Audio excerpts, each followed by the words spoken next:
ప్రభు నామమున అందరికీ praise the lord. అలసిన వానికి ఊరడించు మాటలను పుస్తకంలో నుండి ఏప్రిల్ 1వ తారీఖున.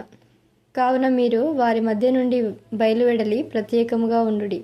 కొరింథీయులకు రాసిన 2వ పత్రిక 6వ అధ్యాయము 17వ వచనం.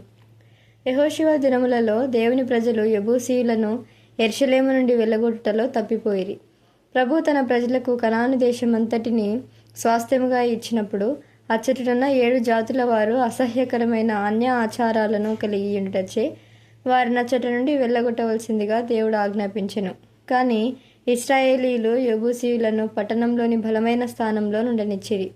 కొన్ని సంవత్సరముల తర్వాత దావీదు యెరూషలేములో రాజైనప్పుడు వారు దావీదును అపహసించుటకు ఆరంభించి తమ యందు తమకు దృఢనమ్మకమును కలిగి ఉండిరి.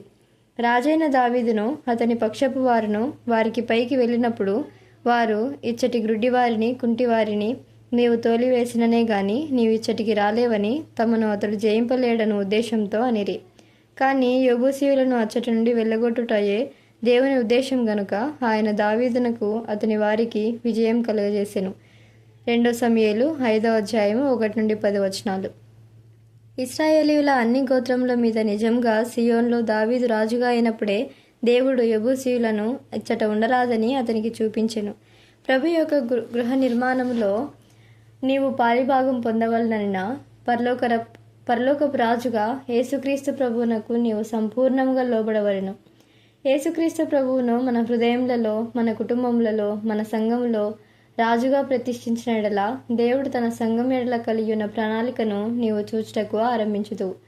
ఈ దినములలో రక్షణ లేని వారికి దేవుని ఇంటిలో స్థలము గాని భాగం గాని లేనట్లు యెబూసీయులకు దేవుని ఇంటిలో ఏ విధమైన పాలు పంపులు లేవు. ఈ దినములలో దేవుని పనిలో అనేకులు యెబూసీయుల వలె కనబడుచున్నారు. రక్షింపబడినప్పటికీ వారి ధనము, స్థానము, లోక సంబంధమైన అర్హతలను బట్టి కొందరు పదవులు చేపట్టి కార్యనిర్వాహక సభ సభ్యులుగా తమ పలుకుబడి చేతనే ఎన్నిక చేయబడుచున్నారు. మిగిలిన వారు రక్షణ లేకుండగానే పాదిర్లుగా, డీకన్లుగా చేయబడుచున్నారు. అట్టి వారికి దేవుని ఇంటిలో గాని దేవుని పనిలో గాని ఎట్టి పాలు పంపులు ఉండవు. వారు నిజమైన పాస్టర్లు, కాపర్లుగా దేవుని మందను నడిపించలేరు, శ్రద్ధ వహించలేరు. యెబూసీయుల వలన వారిని ప్రక్కన పట్టవలెను. కొద్దిమంది యెబూసీయులున్నను దేవుని పని వెనుకబడును, ఆటంకపరచబడును. దావీదు యెరూషలేమునకు వచ్చినప్పుడు చాలా మందిని తరిమివేశను గాని కొందరిని వదిలేసెను. బహుశా వారు మాకు మంచి చేసిరి, వారు మంచివారు, వారిని కష్టపెట్టుట ఎందుకని వదిలి ఉండవచ్చును. కానీ అందరినీ తరిమివే వరకు దేవుడు దావీదును శిక్షించెను. ఆమేన్.